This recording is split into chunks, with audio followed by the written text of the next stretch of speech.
May hapon sa tanan, nanapod kita sa light them with my word, ang sinimana nga pagpambit sa kinabuhi sa layko. Ang atong tukion karon mao ang solemnity of Christ the King of the universe.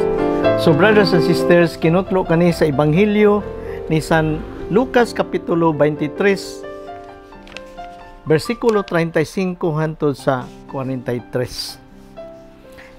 Samtang si Jesus nagbitay diha sa cross, siya gibiyay-biyay, gibugal-bugalan sa mga katawhan nga nagsudong didto dapita sa Golgota, no? Gikan pa ni sila gasunod-sunod, gapasan pa siya sa cross hangtod nakabot na siya dito nga gilansang na og nagbitay diha sa cross o gibiyay-biyayan siya. Brothers and sisters, og kani inubanan siya sa gilansang sa cross mao ang mga criminals. O ang usa ka criminals nakaalinggat di Jesus o iyang nailhan si Jesus diha sa iyang pagka-inosente. Taan og istorya sa ato ang kaluwasan. Ang ato ang Ginoo magyud siya plano og hatag og hari sa Israel. But then tungod sa insistence, no? Tungod sa kananaang hangyo sa mga katawhan sa Dios, iyang gihatagan sila og hari. O kini nagsugod diha sa hari ni David. So brothers and sisters, nga kaning paghatag sa iyang sa hari ni David diha sa mga Israelites o sa mga Israelitas, inubanan sa usa ka promisa nga ang Ginoo later on iyahang ipakatawo diha sa linya ni David, ang usa ka hari, tinuod nga hari, mao ang ato ang manluluwas nga si Jesucristo. So brothers and sisters, moadto kita dito sa Ebanghelyo. Sa versikulo 35, nagtindog dito ang mga tao nga nagtan-aw samtang nagbugal-bugal kanila ang mga kadagkuan sa mga Hudiyo ug nag-ingon, giluwas niya ang uban, ipaluwas niya ang iyang kagulingon kung siya mauman ang Mesiyas nga pinili sa Dios. Gibugal-bugalan usab siya sa mga sundalo, miduol sila ug gitunulan siya aslom nga bino ug giingon, kung ikaw ang hari sa mga Hudiyo, luwasa ang imong kaugalingon. Sa ibabaw sa cross, nila ilang kining gibutang o nagmabasa nga mosunod. Kini siya mao ang hari sa mga Hudiyo. Unya, usa sa mga kriminal nga nagbitay dito, mibiyay-biyay kaniya, dili ba ikaw mauman ang Mesiyas? Luwasa ang imong kaugalingon. O kami, usab kami, hasta kami, imong luwason. So brothers and sisters, pagbugal-bugal, no, ni Kristo, nga inosente gayud siya sa ilahang mga pagbugal-bugal. Ang mga kanang mga katawhan niadto nagsudong kang Hesus. O brothers and sisters, sila mismo nagsimbolo nga sila mo ay mga katawhan sa Dios hangtod karon nga nagbiay o kananaang nagsalikway kang Kristo nga usa ka manluluwas o ngani ang kalibutan, no? Wala makasabot gayod kung unsa gayod ang misyon ni Kristo. Unsa ba gayod ang iyang pag-anhi dinhi sa kalibutan nga iya kitang gitubos. O kasagara kanato, wala nato matugkad og maayo og siya man day ang ato ang Misaya. Ang ato lang gitan-aw ang pamaagi niini nga nagpalansang siya, gibiyay siya, dili sabtan nato nganong ingon ana ang maluluwas, nagantos, gibugal-bugalan, nagbitay sa krus ug namatay. Apan, brothers and sisters, nabanhaw siya. Ang mga sundalo, gibibiayan siya kani naghatag kang Kristo sa iyang pagkamapayobsanon. Iya kaning giantos tungod sa ato ang mga kasalanan. Buot niya kita luwason ni anang atong mga kasalanan sa ato ang mabugal-bugalon, sa ato ang wala pagpakasabot ug unsa bagid ang pag-anhin niya diri pagluwas kanato. So, hari sa mga Hudyo mo'y gisulat diha sa iyang kanang uluhan, sa iyang ulo, no? Ibabaw sa iyang ulo.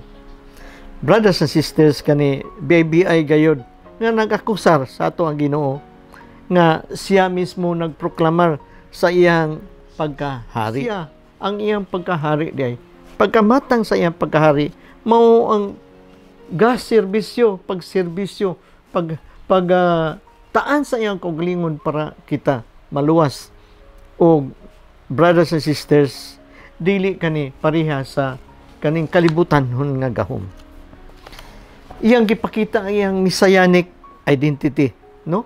Iyang gituman ang balaang kasulatan Old Testament nga gipanagna nga siya mahimo gayod nga hari nga muluwas kanato diha sa linya ni Haring David. So napulpil ang promesa, no? Ang prophecy. Tanaw ra gud ang hari sa mga Hudyo gitunga-tungaan sa duha ka kawatan. Una na ang gibugal-bugalan siya sa mga leaders, no? Sa mga pari sa mga Hudyo. Katunto ang mga kawatan nga gi-crucify nga naa sa iyang kiliran, nag-recognize ang usa nga siya mao ang manluluwas og hari. O nakita gayod sama sa atong istorya, naangkon gayod niya ang kaluwasan kay iya mang na-recognize. Karon brothers and sisters, pila na kakatuigan, 2000 na nga katuigan nga si Jesus nag-antos diha sa cross. Mura gihapon ang nahitabo karong panahon na divide ang ato ang mga katawhan. Nagpadayon og bugal-bugal ang pikas nga mga parte sa mga katawhan sa Dios. Ang uban nagampo sa katong nagbugal-bugal ug nagpadayon pagdaig ug paghimaya sa Ginoo nga somehow sa diha sa katapusan madala nila ang kinabag-ang nga mga katawhan sa Dios nga hantod karon nagbugal-bugal gihapon.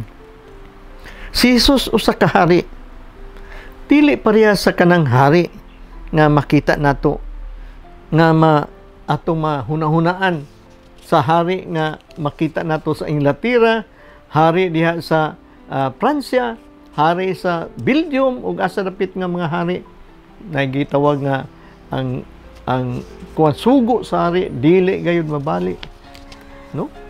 Kuan jud kanang absolute good ang iyang power, mo nang power or earthly nga power, no? So brothers and sisters, unsa ba day ang pagkahari ni Jesus? Ang paghari ni Jesus naa sa authority. Unsa man nga authority? Heaven and earth ang iyang authority. No, dili pareha sa kanang hari nga makita nato diri sa kalibutan nga earthly lang ang iyang authority. But here, brothers and sisters, ang authority niya heaven and earth, no? Mo gina iyang gisugo si San Pedro nga kung unsay imuhang itali diri sa kalibutan, mausab dito sa langit pag-abot na nila dito. May bawaan na to og mahilangit sila og dili tungod sa imo. Kay gihatagan niya og authority diri sa yuta, diri sa kalibutan. Pag-manage, pagmaniho, brothers and sisters, sa mga tao nga sila musunod gayod ni Kristo. But brothers and sisters, ang kaluwasan diri magyud magsumikad sa ato ang kalibutan. Diri mangyud ang arena, diri mangyud ang pagsikay-sikay nato nga kita makita nga kita manday mga Dios nun. Dili lang mga Dios nun nga nagsunod kang Kristo. Apan mutabang usab kita sa mga katawhan sa Ginoo nga wala makasabot, wala makaila, o wala makadungog sa gingharian dayon. No? Muna siya nga kananaang ang authority niya gihatag niya ni San Pedro, although naa siya kanunay kanato nagauban diha sa sacraments. But brothers and sisters, ang iyang authority dili lang kay naa dinhi, but hasta dito sa langit, dito sa kinabuhing dayon kay iyang pagkahari, dili lang diri sa kalibutan, but hangtod dito sa gingharian dayon nga walay katapusan, mao na ang kaluwasan, brothers and sisters. No?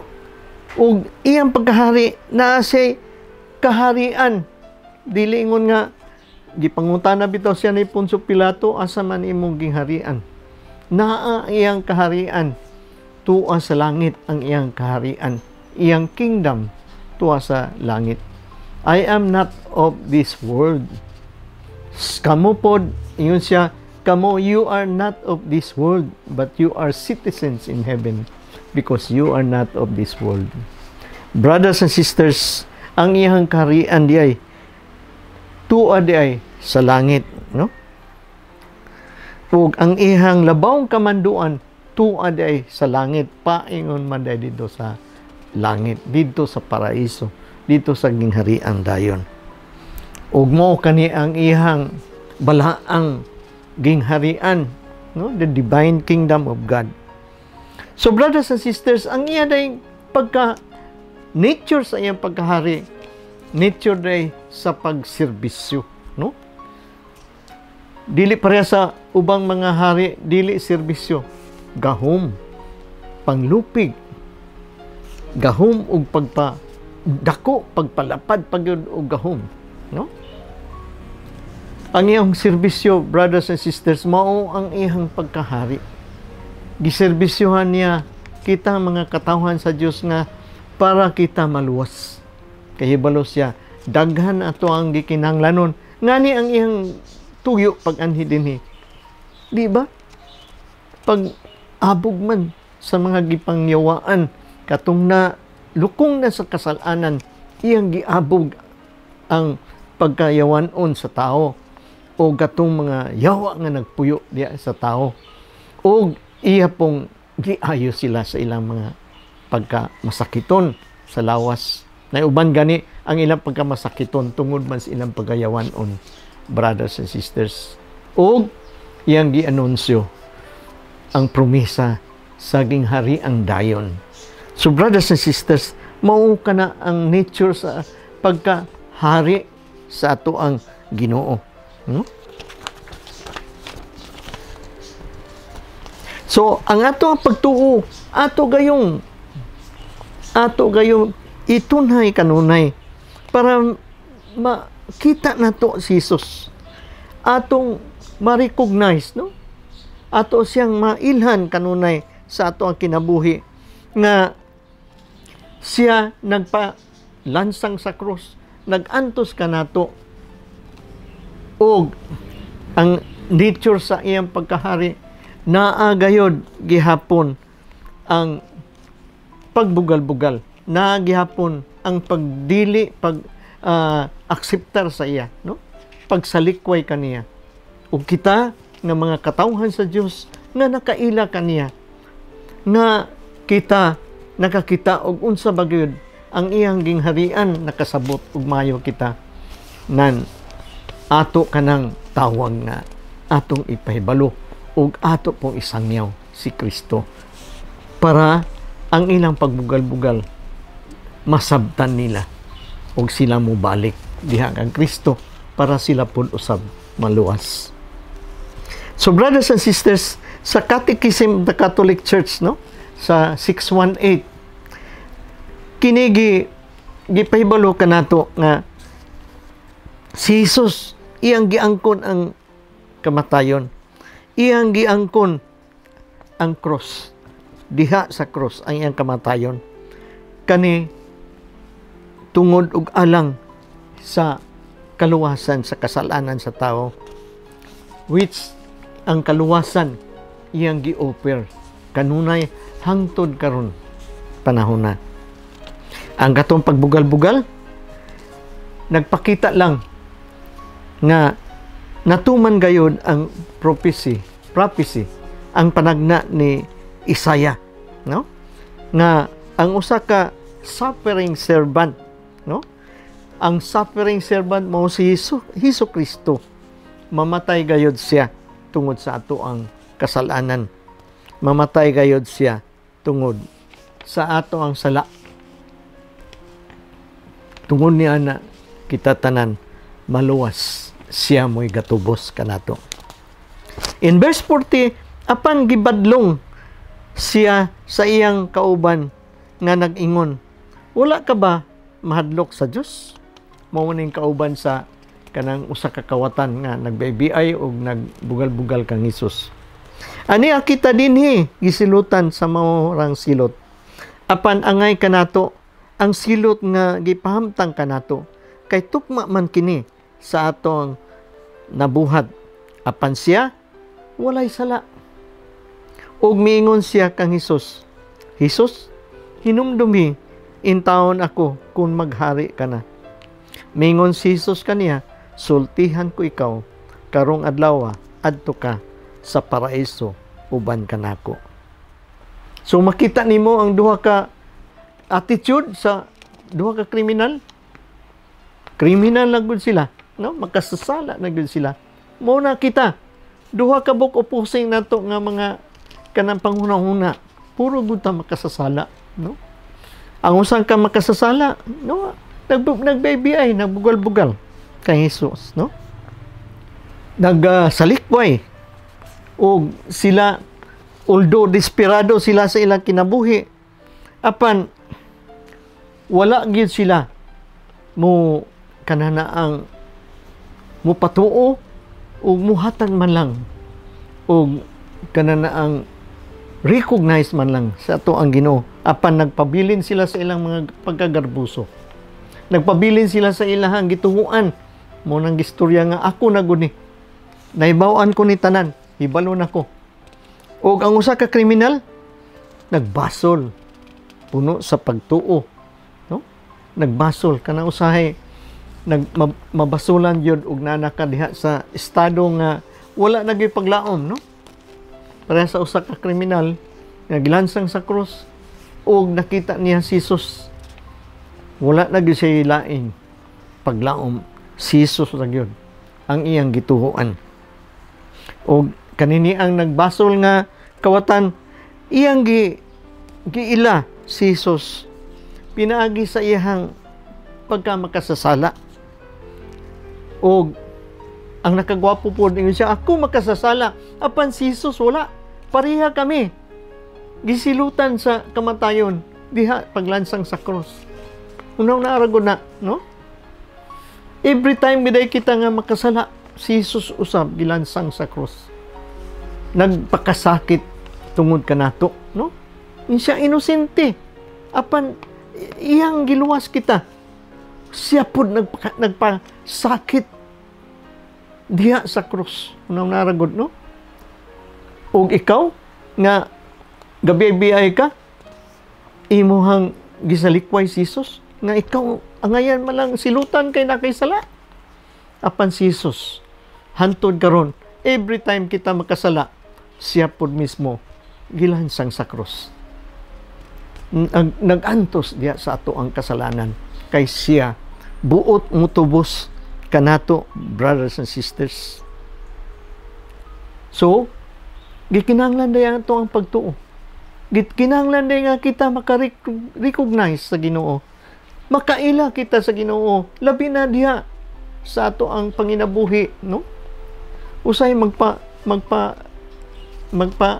kuana na ang magpadayon man lang kita sa ato ang kinabuhi, di nato ma-recognize ang Ginoo bisan tuod nga makita nimo nga nanang kita day sa kasalanan.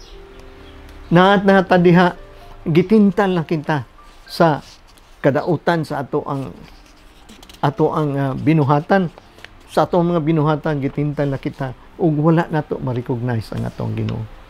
Kinahanglan, brothers and sisters, pinagi sa atong pagtuo, dili man po pwede ang pagtuo wala diha ang atong relasyon sa Ginoo. Na diha atong relasyon, connection sa atong Ginoo kanunay para kita makapangayo og pasaylo. Ginoo, uban na in taon ako diha sa imong gingharian. Hibalo ko nga inosente ka sa akong kaluwasan, but ako angayan man lang, no? Angayan man lang silutan kay ako makasasala. Ang Ginoo kanunay magpasaylo kanato, brothers and sisters. Asa man nato makuha kana? Naa siya sa Blessed Sacrament. Naa siya sa sakramento sa reconciliation, no? Sa atong pagpangumpisal later on. O sacrament nga balik kita, integrated kita. Diha sa atong community, diha sa santos nga kanana ang santos nga misa, no? Wala gilain natong paglaom nini nga kita to bagon sa Ginoo ug pasayloon. Kay nahibalo man kita, no? Sa pagka manggiluyon ni Kristo.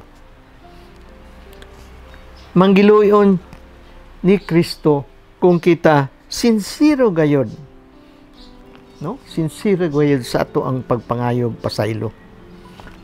Sincero gayod sa ato ang pagbasol o paghinonsol. Muna ang paglihok sa ato ang kanana ang kaluoy sa ato ang Ginoo. Ang gasa sa kinabuhing dayon iyang ihatag kanato, no? Sa ato ang pagtuo. Even kuno diha sa katapusan, takna sa ato ang kinabuhi kana o kanana ang ma-recognize nimo, mailhan nimo si Jesus nga siya ang manluluwas sa ato ang kinabuhi, no? Sa sacrament of penance and the mercy of God, iya man gining gihatag kaning pangay pasaylo sa ato ang pagka makasasala. Kanana ang diary ni Sister Faustina nga mao kani ang gihatag nga kanang panahon sa kaluoy sa Ginoo. Mao kani ang katapusan nato, no? Paglaom sa kananang kaluwasan.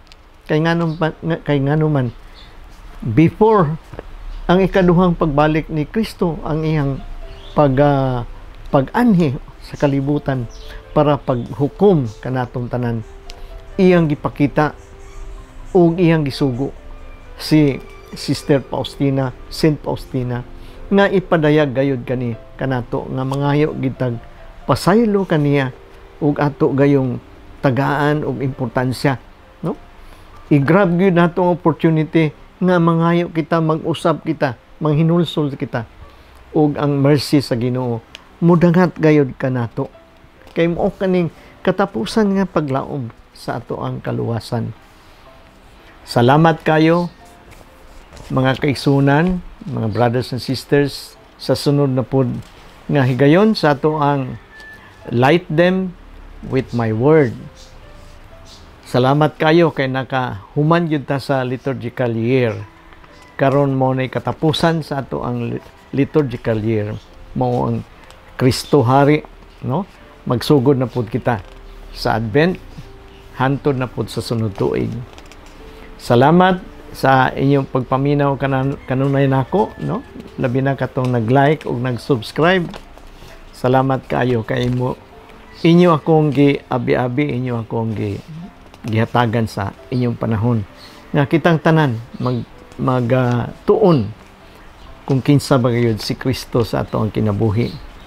Kaya nga to ang liturgical calendar nga mga readings mo man gyud ang manual sa ato ang kinabuhi. Kung wala gyud siya maggiha kanato pinagi sa pagtulunan diha sa balaang kasulatan nan unsa may atong kananang puy-an, siya man gyud ang giya.